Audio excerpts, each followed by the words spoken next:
It is time now for your business headlines.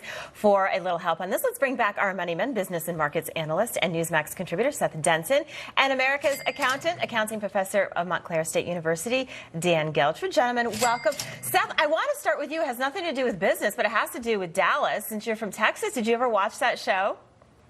Oh yeah. Listen, my mother was a huge Dallas fan. I was a little young in those days, so it really didn't grab my attention. But they would scurry us off to bed so that Mom could watch Dallas. I think Dad was in the room. He probably wasn't paying much attention. Yeah, it was almost like an evening soap opera from what I remember, like Dallas and Dynasty and all those shows in like the 80s. Yeah, and 70s. And a fun fact when you guys come to Texas, so the actual ranch where that was filmed is about 10 minutes that way. We're going. Yeah. Pack your bags, Dan. We'll have to make that a stop for sure. Yes. All right, I want to get now to the markets. The markets closed this week as stocks struggle on Friday after Austria's COVID lockdown, but tech shares posted a winning week. The Dow dropping 268, NASDAQ adds 63, while the S&P 500 took a slight dip. Dan, should we expect the markets to keep, reacting to what's happening in Austria or other countries? I don't think that's going to happen, Allie. I think the market, it has its blips. I don't anticipate a major correction right now based upon what we see on these potential shutdowns. Perhaps I know Seth feels a little different about adjustments to the market. I am still bullish. All right, Seth, I'm going to get your reaction on that.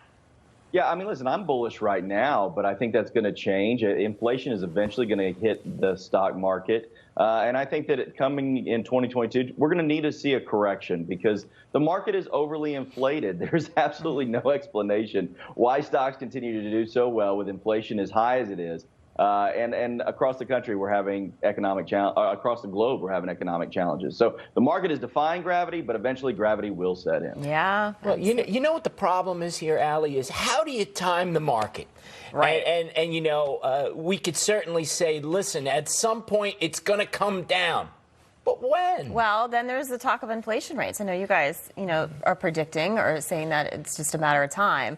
But let's talk about Kyle Rittenhouse for a little bit. The GoFundMe now allowing fundraisers for Kyle Rittenhouse after initially pulling down every fund for the teen. The site issuing a statement following the acquittal Friday, explaining that fundraisers for the teen are okay. So, Seth, there's other crowdfunding sources. Do you think that they're going to allow or stop? What do you think? Are they going to follow suit? I think they probably follow suit here now. They've got to read their terms and conditions very carefully, and you got to know that the lawyers around Kyle Rittenhouse are geared up to get paid by suing companies that treat him differently than they treat anybody else because, quite frankly, he is now innocent effectively and cannot be tried again, and we must abide by the courts. So he's got to be treated the same. These other crowdfunding sites are probably going to have to do the same as GoFundMe did. The question is here, Allie, are they going to treat everyone the same? And if they do, based upon their rules and regulations, I'm fine with it. But is he being treated differently than other people? And I think that's the issue here. Yeah, that's what some people are saying. Disney also saying, so they say be our guests. They're welcoming guests and employees back to theme parks and aboard Disney cruise ships. Dan, so do you think it's a smart business move? Many companies, so they're basically saying, I think it's on the Disney cruise that you have to be, if you're 5 or older, you have to be vaccinated.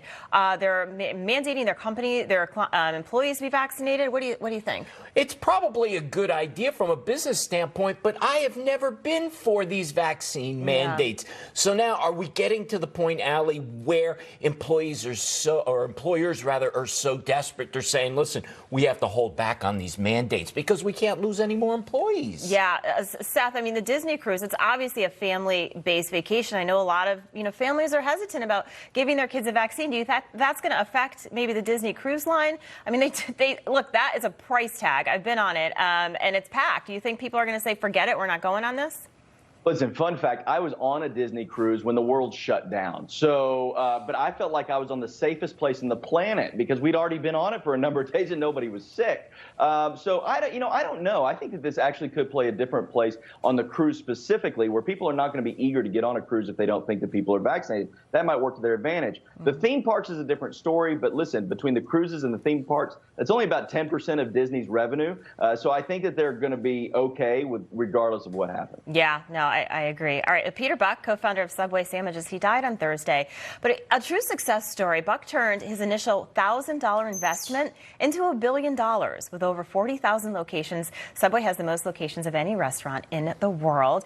Dan, pretty impressive. He turned $1,000 into $1 billion. Yeah, you know what I say about that? What a country, Allie, Yeah. right? Where you can do something like that. Listen, Peter Buck worked very hard. He built something with the help of his partners, and you got to give him credit. He is a true American capitalist, and we should celebrate his life as Hey, such. Allison, what I love about this story the most is that $1,000 was actually invested in his buddy who couldn't pay for college. Really? And so he said, hey, why don't you invest this $1,000 to go open a Subway shop? So doing good for someone else helped create, this fantastic organization over the years. I love that. I've eaten a lot of them. Seth is doing his part to support Thanksgiving Subway. story. So speaking of investment, Seth, I know you're all about crypto, or you're very knowledgeable. You try and explain it to me all the time, and I don't understand. But a recent study by Engine Insights shows 59% of Gen Z investors believe that crypto will make them millionaires. Seth, what's your take? Is Gen Z optimistic or delusional? Listen, these are the same people that think that they're living real life through avatars on video games. And so that's what I think Bitcoin is. Dan and I disagree on this. I am not in the crypto craze. I think there's just too many of them out there. There's more cryptocurrencies than there are countries, and they're not state-backed. When we get them regulated, I may jump on the train. But right now, I think we're chasing fool's gold. Yeah, I think, that's the big thing, is getting them regulated. Dan, do you agree? Well, I disagree a little bit here. I think that crypto is an investment that you have to take a look at. I mean, obviously, people are making a lot of money, and that's that shiny object. But if you're an informed investor, I think crypto should be part of your portfolio. It's so confusing. People try and explain it to me all the time. All right. Well, Seth Denson, Dan Geltrude, thank you so much, and happy Thanksgiving to you if we don't see you. Hey, happy Thanksgiving. Thankful for both of you guys.